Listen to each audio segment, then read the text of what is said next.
हाय, welcome back. तो chapter number 2 खत्म हो गया है, लेकिन खत्म हो नहीं पा रहा है ना। नोट्स मैंने कल डाल दिए थे, तुमने देख लिए होंगे, right. And we are proceeding ahead with the additional exercise 2.18 तक। I think we have done the sums, so today we have to start off with 2.19। भाई मेरे बहुत सम्स हैं इसमें, है ना। करते रहना, गिरने का नहीं, थकने का नहीं, करते जाओ। More the sums you do, more the confidence you will get in the chapter, right? I know a lot of you are still lagging behind. तुम ना पुराने lectures देख ही नहीं पाते हो, और ये सारे lectures ने start करते हो, 5 मिनट देखते हो, फिर जय हिंद। तो जरा बाहर निकलो इससे, lectures को ठीक से करो, right? So this is something important. Anyway, coming back to it, if one of the two electrons of a hydrogen molecule is removed, hydrogen molecule दिया हुआ है, right? So I have got 2 protons, 2 electrons, और उसमें से हमने एक electron को हटा दिया, तो we are getting H2 plus ion, H2 plus ion, ठीक है। In the ground state, the 2 protons are separated by a distance of roughly 1.5 angstrom. तो ये तुम्हारे पास में 2 चार्जेस आ गए, और ये क्या है? 2 प्रोटॉन्स हैं। So what are the values? So protons लिखने की जगह मैं इसको Q ही लिख देता हूँ, राइट। और I can put it up as Q1 and Q2 भी लिख सकता हूँ। And this is the positive value of electron, ठीक है। ये इसका 1.6 into 10⁻⁻19 कूलम चार्ज वैल्यू है with a positive sign, and the distance is 1.5 angstrom. So ये जो डिस्टेंस है between 1 and 2, that is equal to 1.5 into 10⁻⁻10, ठीक है। ये डिस्टेंस आ गया, and the electron is roughly 1 angstrom from each proton. तो अगर मैं प्रोटॉन इलेक्ट्रॉन को यहाँ रख लूँ, दिस इज नेगेटिव इलेक्ट्रॉन, ठीक है, इसको चार्ज नंबर 3 रख लो, इसका डिस्टेंस दोनों से इक्वल डिस्टेंस पे है। So if this is 1, this is 2, this is 3, so I will call this as R13 and this I will call it as R23, and ये दोनों distance same है, equal to 1 angstrom. So 1 into 10⁻⁻10 meters. This is also equal to 1 into 10⁻⁻10 meters. ठीक हो गया? तो distances भी आ गए। Question क्या है? Question is determine the potential energy of the system. Specify your choice of zero of the potential energy. Potential energy ढूंढना है। What is potential energy of the system? क्या होगा बताओ? It will be equal to potential energy between 1 and 2 plus between 1 and 3 plus between 2 and 3. ये होगा ना? ये भी कैसे होगा? So this will be K Q1 Q2 upon R12 plus K Q1 Q3 upon R13. क्या होता है potential energy? It is K Q1 Q2 upon R. याद है? नीचे R स्क्वायर नहीं आता है, स्क्वायर आ गया तो इलेक्ट्रिक फील्ड या फोर्स की बात हो रही है। This is only 1 R, no square no cube, nothing, plus K Q2 Q3 upon R23। दूसरा इंपॉर्टेंट पॉइंट इसमें ये है, जिस चार्ज का जो साइन होगा वही रखना है तुमको, ओके। सो अगर साइन कन्वेंशन से हम लोग चले तो Q1 Q2 the values are same, Q3 the value is same, सबकी वैल्यू Q है, तो can I take it as Q square? Yes. अच्छा, 1 and 2 बोथ आर पॉजिटिव, तो ये तो पॉजिटिव होगा, तो K Q square by R12।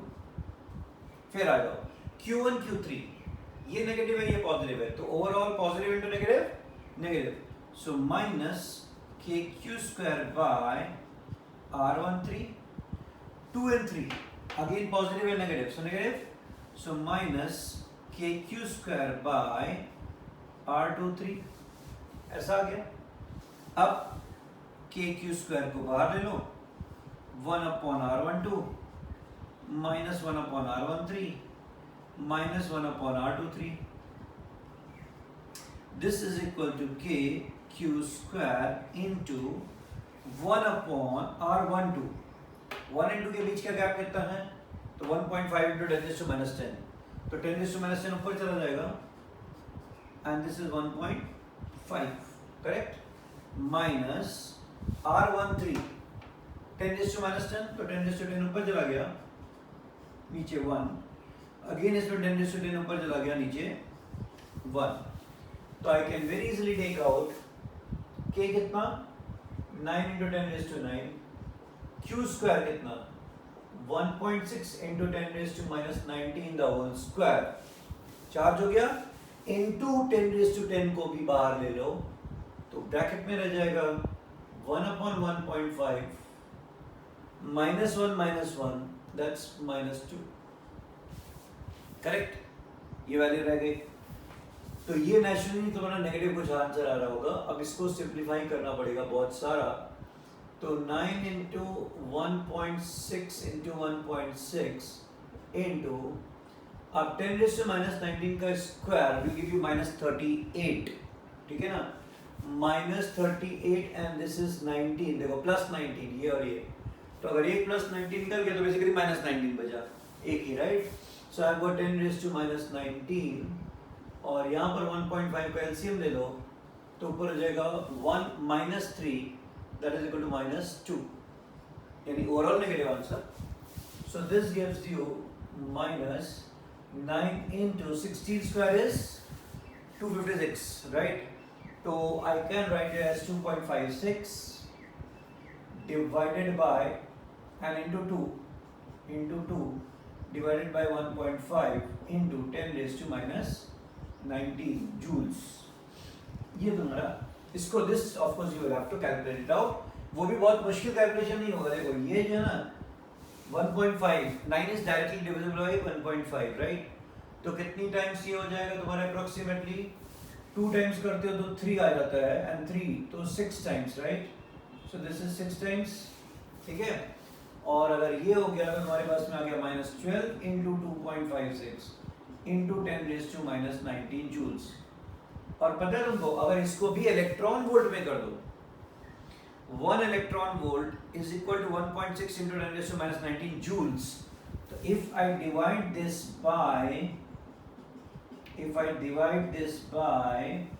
1.6 into 10 raised to minus 19, so this converts to electron volt. और ये देखो 1.6 आ जाएगा. So this will give you 12 6 72 and 12 19 minus 19.2 electron volt. अगर इलेक्ट्रॉन वोल्ट में चाहिए, जूल्स में ही रखना है तो दिस इज योर आंसर, ठीक है? तो देखो यार कैलकुलेशन थोड़ा सा था, but bottom line potential energy में तो कोई तकलीफ नहीं थी ना भाई. के Q1 Q2 भाई यार खत्म हो गया था, ठीक है? So write it down, copy it, note it, लिख लो. And then let's see 2.20. Let's see 2.20 हो गया ना ये 2.20. इसमें एक चीज ध्यान रखना, इलेक्ट्रॉन वोल्ट वाला जो है ना, एक चैप्टर भी आएगा हम लोगों का आगे, एटम्स न्यूक्लियस. तो you will find that in many sums, in almost all sums, कभी इलेक्ट्रॉन वोल्ट का जूल करेंगे हम लोग बैठ के, कभी जूल का इलेक्ट्रॉन वोल्ट. तो ये इलेक्ट्रॉन वोल्ट याद नहीं आ रहा मुझे, मैंने शायद एक लेक्चर में बताया है. अगर नहीं बताया ना तो I can discuss it out in one of the lectures. Why electron volt is the unit of joule also, ऐसा क्यों करते हैं and what is the meaning of it, वो मैं तुमको बता सकता हूँ. 2.20. Two charged conducting spheres of radius a and b are connected to each other by the wire. मान लो ये रेडियस है a, ये कुछ छोटा सा रेडियस है b, है ना? इसको तुमने वायर से कनेक्ट किया. जैसे ही वायर, एंड पहले वो देख रहे थे चार्जेस का क्या है, what is the ratio of the electric field to charge conducting spheres, right? इसका चार्ज मुझे नहीं पता, let's say it is q1. इसका भी चार्ज नहीं पता, let's say it is Q2. We don't know the charges, but they are both charged. ये लिखा हुआ है. What is the ratio of electric field at the surface of the two spheres? Use the result obtained to explain why charge density on the sharp and the pointed end of the conductor is higher than the flat points. अब वो तो बात की बात है. Important point है कि हम इलेक्ट्रिक फील्ड का रेशियो कैसे लिख सकते हैं. जब भी दो स्फीयर्स को टच करते हैं तो चार्ज डिस्ट्रीब्यूशन चैप्टर नंबर 1 में कैसा हम लोग ले रहे थे, Q1 plus Q2 by 2. And I told you at that time also, and बीच में भी लेक्चर में बताया है, 2 बार डिस्कशन 3 बार डिस्कशन हो चुका है. Repeat, Q1 plus Q2 by 2 हमेशा नहीं कर सकते हैं. You can do it provided the spheres have got same radius, same size, same material. तब तुम टच कर सकते हो आइडेंटिकल स्फीयर्स के लिए. अदरवाइज चार्जेस का distribution Q1 plus Q2 by 2 नहीं होता है. तो क्या when you connect the two spheres, what becomes common? I told you in one of the lectures. The only thing that becomes common between them is potential becomes common. Charge का क्या होगा नहीं पता, चार्ज डेंसिटी का क्या होगा नहीं पता, ये सब कोई डिस्कशन नहीं. इलेक्ट्रिक फील्ड का क्या होगा नहीं पता, फोर्स का क्या होगा नहीं पता. Only thing we know is that the electric potential will become same. क्योंकि इलेक्ट्रिक पोटेंशियल दोनों का सेम हो जाएगा. कनेक्ट करो या टच करो, दोनों का मतलब एक ही है. वायर से कनेक्ट करो या दोनों स्फीयर्स को टच करो, it means one and the same thing. So I have got KQ1 upon A is equal to KQ2 upon B. तो मेरे पास में एक रेशियो आ गया Q1 by Q2 is equal to A by B. ऐसा एक ratio आ गया. ठीक, मुझे क्या चाहिए? I am interested in finding out the ratio of electric fields. So what I am interested in is the ratio of the electric fields E1 by E2.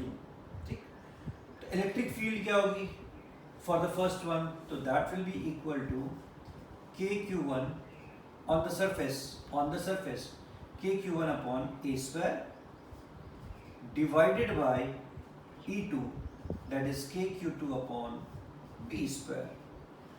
Electric field आ गई surface पे, so I can write this thing as KQ1 upon A square into B square by KQ2. ये K cancel हो गया, तो मेरे पास में answer आ गया Q1 by Q2. Now Q1 by Q2 into B square by A square. But what is Q1 by Q2? A by B. तो मैं एक स्टेप यहाँ पर काम कर रहा हूँ. You can understand it very well now. Q1 by Q2 I can write it as A by B into B square by A square. This goes away, this goes away. So मेरा electric field का ratio क्या हो गया? E1 by 2. That is equal to B by A. ये ratio आ गया. समझ में आई बात? इलेक्ट्रिक फील्ड का ratio is inverse B by A. Potential का रेशियो, चार्ज का ratio is A by B.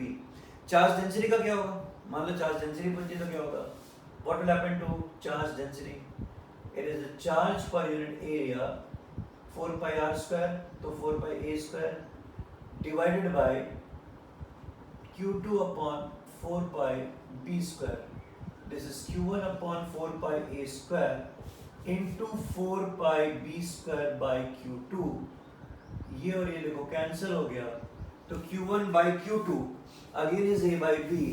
So A by B into B square by A square. फिर से ये कैंसिल होगा and you get it as B by A. Therefore you can see that electric field is equal to charge density is equal to B by A. दोनों का answer same आ रहा है देखो. Correct?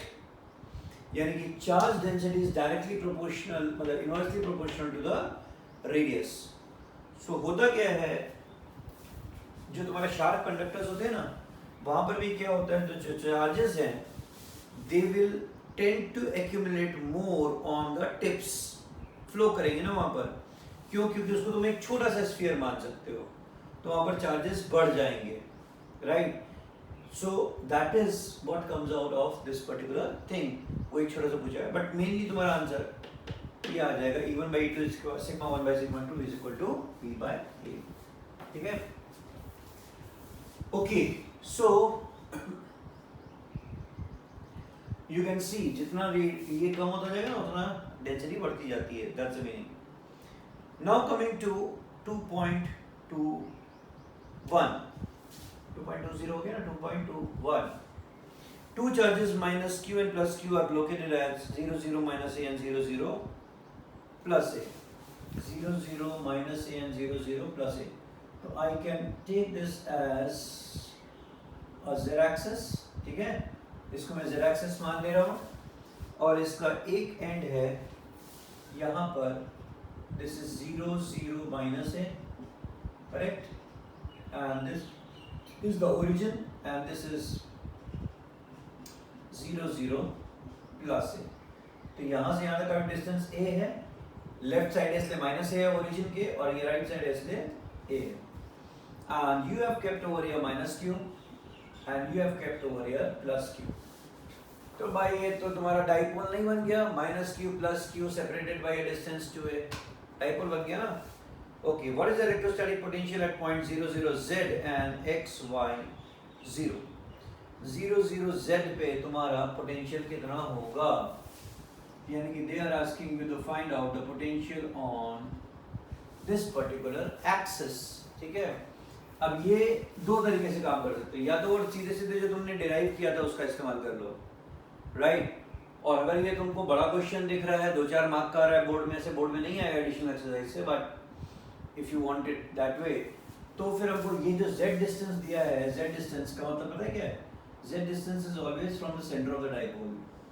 Actually ये z दिया हुआ है, correct, and I want to find out the potential at this particular point.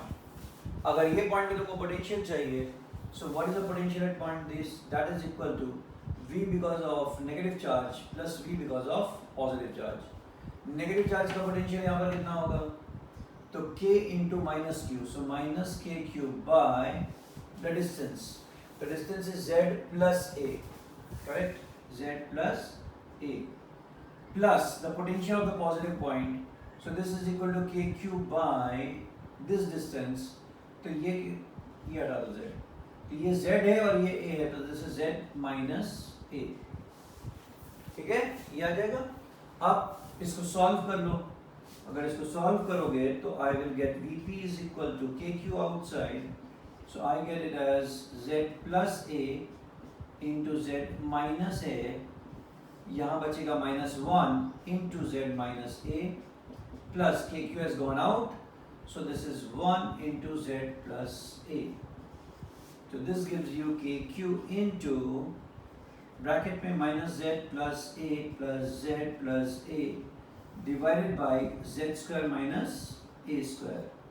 This goes away, तो I get it as k into q into 2a, and q into 2a is nothing but dipole moment p. So ये हो जाता है dipole moment p divided by z square minus a square, correct. और if z is very larger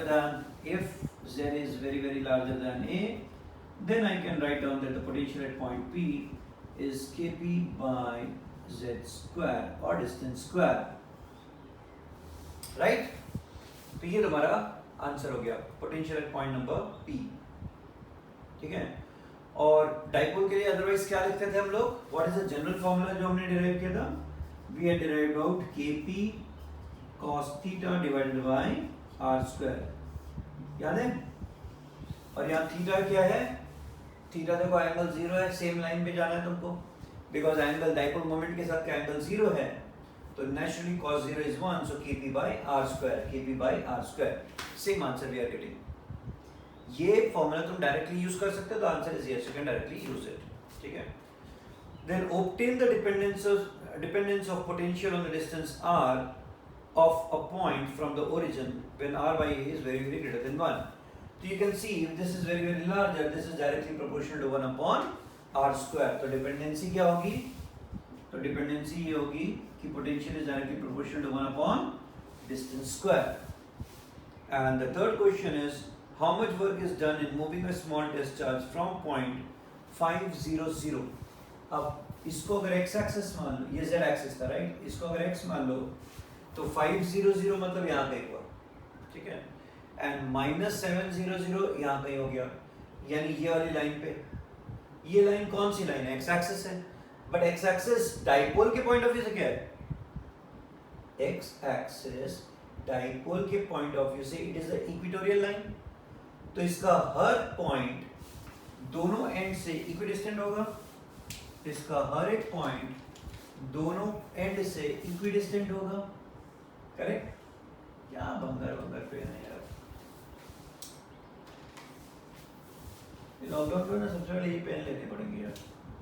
okay, ये जो है ना, ये डिस्टेंस, ठीक है, ये डिस्टेंस, तो look at it, k minus q by r1, k plus q by r1.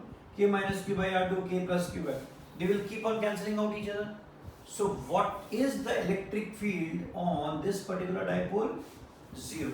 So they are asking you, how much work is done in moving a small discharge? So because this is an equipotential surface, potential सबका same ही है, right? Potential सबका same ही है, zero potential भी अगर बोलोगे तो सबका same ही आ रहा है, एक ही अंतर आ रहा है. तो on an equipotential surface, if we are moving from one point to another point, the work done is 0. So यहाँ पर the work done is 0. ठीक है? And does the answer change if the path of the discharge between the same point is not along the x-axis? कोई फर्क नहीं पड़ता है. तुम अगर यहाँ से ऐसे चले गए, ऐसे घूम करके वापस यहाँ पर आ गए, so the net work done is still, because you are on the same surface, same potential, there is no change, and therefore the work done is still 0. So the work done is 0. Clear? तो ये हो गया तुम्हारा sum number 2.21. ठीक है? चलो, so note down both of them, and then we take on the next one. हो गया? देख लो. मुझे मालूम है बहुत सारे लोग इसको नहीं करने वाले हैं. ये जो मैं अभी काम कर रहा हूँ, इसको तुम जितने लोग हो ना, 100 जन में से पता चला 5 जन देख रहे होंगे इसको, और वो भी देख रहे होंगे कि नहीं पता नहीं, या मैं खुद ही बड़बड़ाया जा रहा हूँ आपस में अपने आप में. I don't know, I will have to take a review. हाँ, तुम लोग ये देखते हो कि नहीं ये वाले additional exercises. चलो, coming to 2.22. Coming to 2.22, we have got figure 2.34 shows a charge array known as electrical quadruple. Electrical quadruple बहुत छोटी सी चीज है. दो dipole back to back. दो dipole back to back. ये q minus q एक हुआ और दूसरा minus q को उसी पे रखा और ये हो गया plus q. ये हो गया तुम्हारा back to back dipole. This is known as quadruple. For a point on the axis of the quadruple, obtain the dependence of potential on r for r by a greater than 1, larger than 1, and contrast your result with that due to an electrical dipole and electrical monopole. उसके साथ तुमको इसको compare करना है. Basically तुमको on the same axis, diagram में बना हुआ है यहाँ पर, at a distance of r at point number p, at a distance of r from this particular center, r तुमको ढूंढना क्या है यहाँ पर, और ये distance a दिया हुआ है, मतलब यहाँ से यहाँ तक का 2a नहीं है, इसको ही a दे दिया, distance को ये भी, right? So this is a and a, that is also given to you over there, and you have to find out the potential. Basically potential का r के साथ relationship दिखाना है मुझे. So ultimately what they are asking you is nothing but find out the potential at point number p. Correct? तो देखो कैसे करेंगे. तो potential at point number p is equal to potential because of the first one, ये positive, plus potential because of minus 2q, ठीक है, plus potential because of this particular plus q. तो पहले वाले के लिए क्या आ जाएगा, kq by r minus a plus, अब यहाँ पर minus 2q है, तो k into minus 2q, तो मैं minus यहाँ देख ले रहा हूँ, so I'm writing down over here minus k into 2q divided by r, फिर उसके बाद में plus kq by r plus a. क्या गया? अब इसमें से kq को मैंने बाहर ले लिया, तो 1 by r minus a minus 2 by r plus 1 by r plus a. So this is kq by r into r square minus a square LCM. तो यहाँ जाएगा r into r plus a minus 2 into r square minus a square plus r plus a है तो r into r minus a, so ऐसे कर दो, है ना? तो plus r into r minus a, correct? So this gives you kq into r square plus ra minus 2r square plus 2a square plus r square minus ra divided by r into r square minus a square. अब देखो कुछ cancel हो रहा है, कुछ तो होगा ही. क्या होगा? ये चला गया, ये चला गया, और -2r² plus r² plus r² भी चला गया, correct. So I am left out with the potential at point number P is equal to kq into 2a² kq into 2a² divided by, इसको अगर अंदर कर दोगे तो it will become r³ minus r into a²। ये potential आएगा। And if you say that r is very very larger than a, दिया हुआ है, सब में दिया हुआ है, तो मैं अपने मन से नहीं लिख रहा हूँ। तो basically a can be neglected, a को नेग्लेक्ट कर दोगे तो ये value, it's a very large value का cube minus a very small value into r, so this will be neglected out. So I will get potential is almost equal to 2kqa square by r cube. Therefore potential is proportional to 1 upon r cube. और अगर तुमने इसके पहले वाला देखा होगा तो dipole में क्या होता है, it is kp cos theta by r square। तो ये हो गया क्वाड्रपल के लिए। क्वाड्रपल की स्पेलिंग देखनी पड़ेगी, मेरे को भी ये कंफ्यूजन है थोड़ा। क्वाड्रपल की स्पेलिंग ढूंढो जरा सा, करेक्ट लिखा है क्वाड्रिपोल, तो क्वाड्रिपोल PLE नहीं है, क्वाड्रिपोल है, not quadruple, quadrupole. And VP because of your dipole is 1 by r square and monopole मतलब सिंगल चार्ज, तो kq by r, तो that is for your monopole, ठीक है। तो monopole, dipole, quadrupole 1 by r 1 by r square 1 by r cube, ये तीनों का relationship आ जाएगा। Can you get an MCQ out of it? The answer is yes, you can get an MCQ out of such things, why not, ठीक है। सो ये हो गया तुम्हारा 2.22 वाला सम पूरा, ठीक है। Again I'm telling you, आने के chances negligible, tending to 0. But then if you are thinking of giving your NEET JEE exam, then all the best. करते जाओ ये सब। चलो, next है 2.23. So coming to example number 2.23, an electrical technician requires a capacitance of 2 microfarad in a circuit across a potential difference of 1000 volt. Voltage supply है 1000 की, और मुझे जो कैपेसिटेंस ओवरऑल चाहिए वो चाहिए 2 microfarad -6 farad in a circuit, ठीक है। A large number of 1 microfarad capacitors are available to him, each of which can withstand a potential difference of not more than 400 volt. जो टेक्नीशियन है उसके पास में जो कैपेसिटर्स हैं वो 1 माइक्रोफैराड के,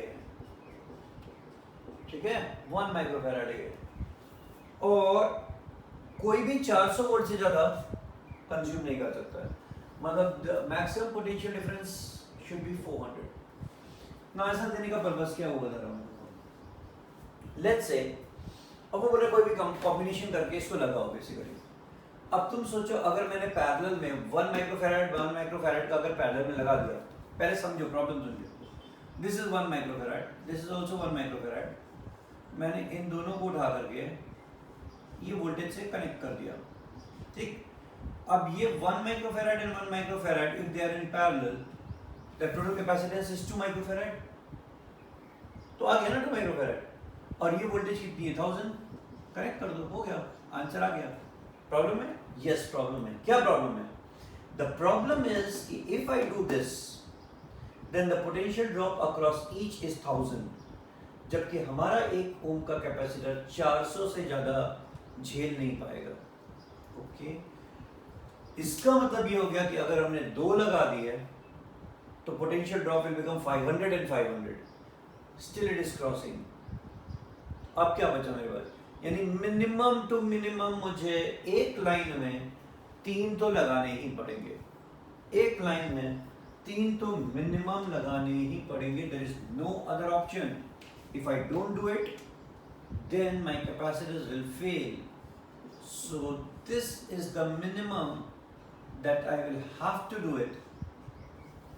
ऐसा 1 microfarad, right, 1 microfarad, 1 microfarad, अब अगर इसका मैंने पूछा what is the overall capacitance, तो 1 by c is 1 by 1 plus 1 by 1 plus 1 by 1, यानी 1 by c is equal to 3, यानी c is equal to 1 by 3. तो इसका ओवरऑल कैपेसिटेंस आ रहा है 1 by 3. कितना आ रहा है? 1 by 3. आई रिपीट, अगर 3 तुमने एक लाइन में लगा दिए है तो what is the overall capacitance you are getting?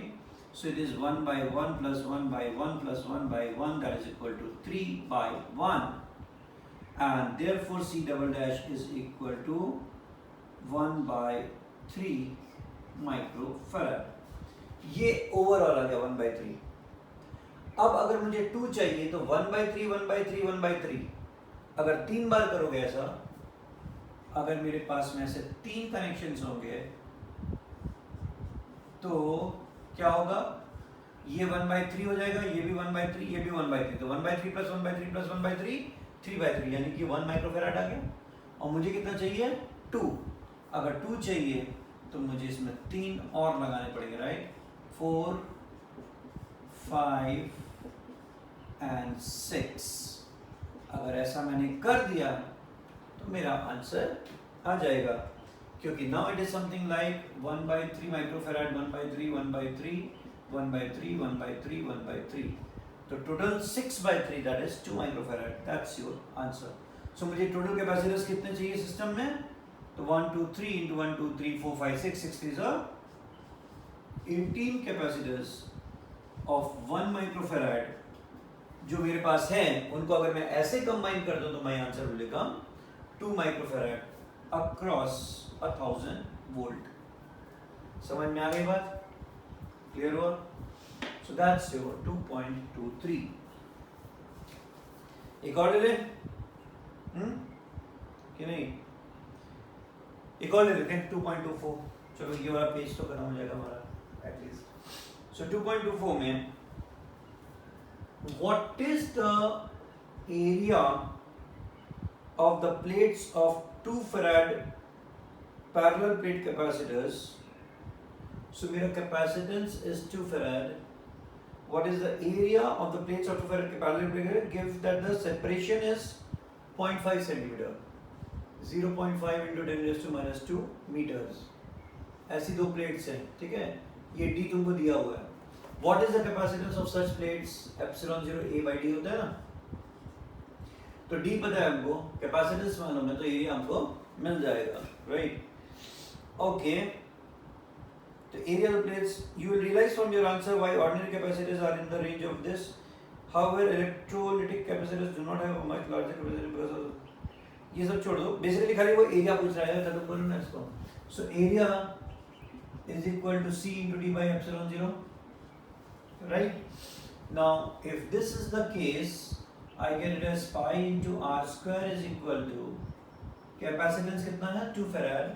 Distance is 0.5 into 10 raised to minus 2 meters upon 8.85 into 10 raised to minus 12. So I will get r square is equal to, अब 2 into 0.5 is 1, तो ये तो ऐसी कहानी खत्म हो गई. तो खाली बचा 10 raised to minus 2 और ये ऊपर आ गया, तो 10 raised to 10 divided by pi into 8.85, right? अब अगर सोच के देखो तो this is going to be a big number. अगर मैं इसको स्क्वायर भी कर दूं, right? So this is r is equal to 10 raised to 5 upon under root of 8.85 into 3.14. अब ये 10 raised to 5 है, 10 raised to 5 है, okay? अब देखो interesting pattern. 8 3 are 24. Almost 25, of course 25 नहीं है, उससे ज़्यादा है, बट 25 का स्क्वायर रूट इज अराउंड 5. और यहाँ पर आ रहा है कितना? यहाँ रेडियस आ रहा है 1 2 3 4 5 divided by approximately something like 5 और 6. तो सोच के देखो, what are you talking about is 20,000 metres, यानी 20 किलोमीटर की रेडियस वाली प्लेट. यानी बड़ौदा का अगर तुम कोई सेंटर मान लो रेलवे स्टेशन, तो उससे 20 किलोमीटर दूर चले जाओ और इतने बड़े शहर की बराबर की प्लेट बनाओगे तब जाके you will get a capacitance of 2 farad. Mind boggling. No wonder why we have normally in all these examples the capacitance is in microfarad kind of a thing. अभी समझ में आया? इसकी वजह से होता है. It's a very very very large number, right? तो बहुत बड़ी चीज़ है. Anyway, so this is over. I think आज का यहीं stop करते हैं, है ना? Next lecture में let's try to take up the major part and complete it off. इसमें I can see already there are some theoretical big 2-3 questions है. I will omit them. बाकी का हम complete कर लेते हैं. ठीक है? चलो, see you next time. Bye.